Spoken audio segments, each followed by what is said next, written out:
dapat ito makulong. Ito, apektado lahat.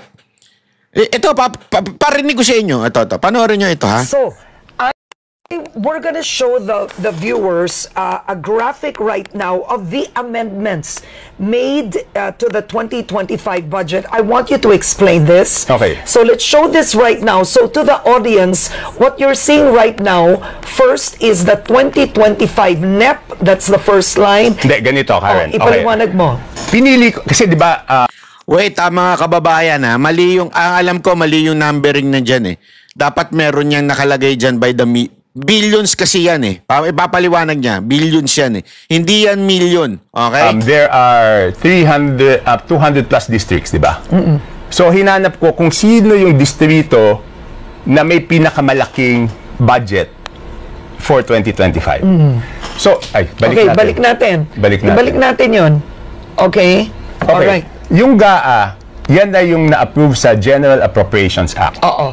So, ibig sabihin, yung NEP niya, 2025 NEP, ang proposed ng DPWH is 2.530 billion.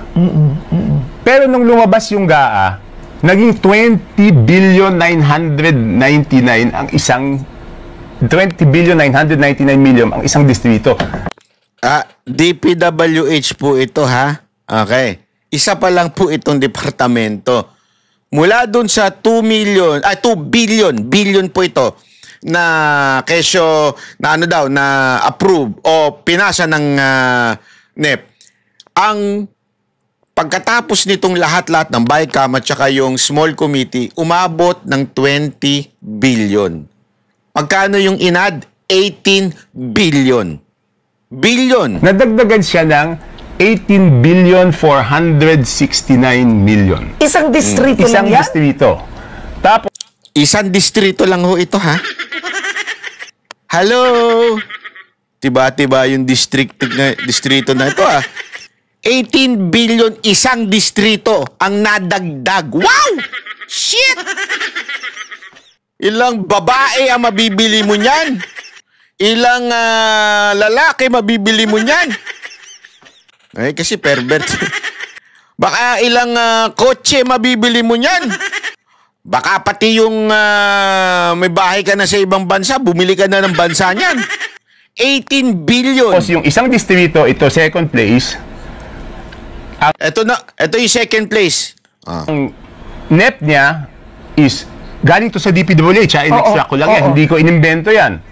Binigay sa akin ng DPWH ito dahil nung pinag-aaralan namin yung mga pinag-aaralan namin nung Marso pa lang kung ano ba talaga yung nangyaring kalokohan doon sa budget. Isang distrito, 1 billion 508 million 583. Ang GAA niya, 20 billion 795 million 429. Nadagdagan siya ng 19 billion. Oo. Wow! 19 billion. Ito yung top 2 district. Ibig sabihin, yung una nadagdagan ng 18 billion, yung pangalawang, yung second to the highest, nadagdagan ng 19 billion. Grabe naman yan. Tapos, ang pangit ng distrito nila, babaha-baha. Naku po. Gago! Do you remember anong mga distrito? Alam ko, pero ayoko i-disclose. Pero kasi ang sinasabi ko, to be fair to the district congressman, alam daw niya, pero ayaw niyang ilabas. Kasi nga, hindi, para kasi, tama rin naman siya dito. Let the people na involved explain. Pero tama din siya, para at least, hindi siya namumulitika dito. Hindi niya pinupuntirya yung tao. Ito ang problema nung budget natin. Pwedeng nangyari yan nang hindi nila alam. Hindi, kasi, di ba, lumabas na lang yan eh. Pero hindi pwedeng nangyari yan nang hindi alam noong chairman ng Committee on Appropriations. Yun ang pwede balik natin ito mas kung bakit yung small committee. So balik tayo. Nagigets nyo? Kasi may papaliwanag pa siya dito eh. Maaring yung congressman hindi niya alam. Okay? Pero napakalinaw na alam nung nagdi-decide. Kasi siya nagdagdag eh. Sino ba nagdi-decide? Siya. Ang total additional is 18,469,000,000, di ba? That's one district sa viewers Yes. natin. Pero ang na-discuss sa BICAM, ang nasa BICAM is 5,272,000,000 na naka-FLR. Ibig sabihin, hindi rinilis ni Presidente. So you have to give him credit, di ba? Malinaw dyan, ha? So ang dinagdag, 18 billion. Okay. Tapos after the BICAM, naging 5 billion na lang. Kasi daw, ang dahilan daw, sabi nito ni Tiangco, hindi daw inapruban yung 18 billion ng presidente. So ginawa lang niyang 5 billion yung dagdag. Okay? Hindi niya ni-release yung 5.2 billion. Yung nag-additional 19 billion, 13. hindi, yung 13, ang tanong ko, kung ang BICAM is 5.2 billion, ibig sabihin ba sa small committee ba? Ayaw nila ilabas, di ba? Paano na? Kasi doon sa BICAM. So, naintindihan ninyo, yung 5 billion, hindi nga inaprubahan ng presidente. So, ginawa lang 5 billion. Sa difference between the 18 billion minus 5 is 13 billion. So, inad yun ng small committee. Yan yung pinupuntirya niya dito eh. Sino itong nasa small committee na nag-a-add ng sobrang laki? Records, 5.2 billion lang. So, saan nanggaling yung 13? Sa small committee ba? Okay, question yan. Yung isa naman, ang additional 19,286,846, ang total BICAM is 4,970,179. Hindi rin rinilis ni Presidente yan.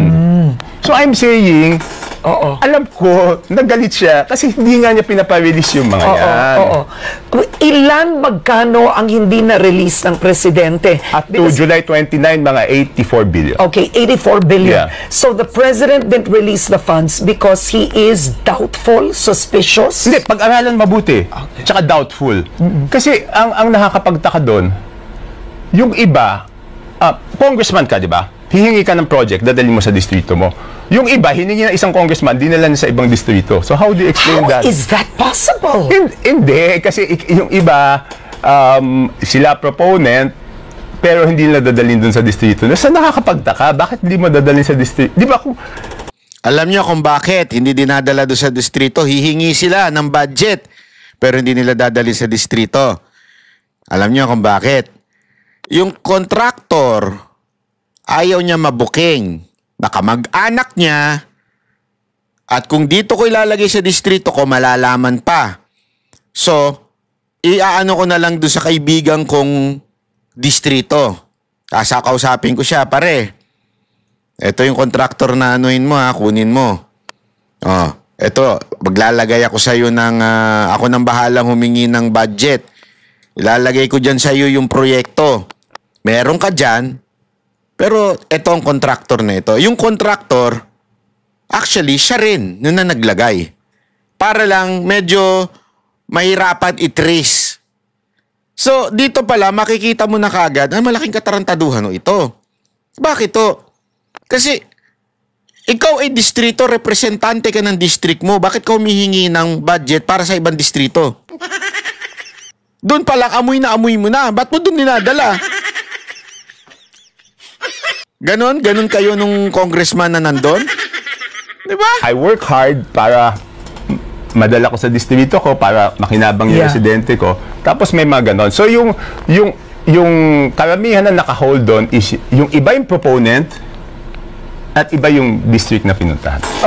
Now, Toby, you have been a representative under many presidents already. This is not the first. Pang-ilang taon mo na bang Congress? This is my 5th time bumalik sa Congress. Isipin mo, pang-limang, is this the worst? Is this the most corrupt budget cycle you have ever witnessed in your life? No, I remember I questioned already this procedure in my early, maybe first or second term in Congress.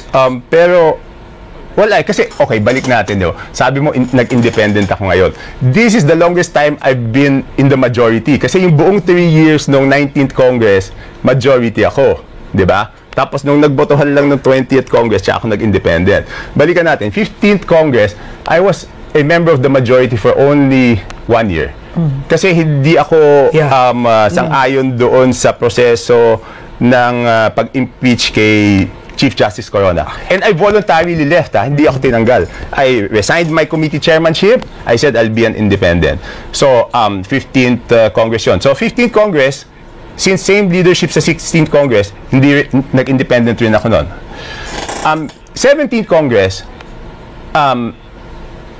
I was for Binay, natalo si Binay. I was being offered to join the majority. Out of delikadesa, natalo yung presidente ko. I will take the consequence. Okay. Hindi ako sumama kay Duterte. No. And bear in mind, Pinoy and Duterte in those times were very, very, very popular. So I will not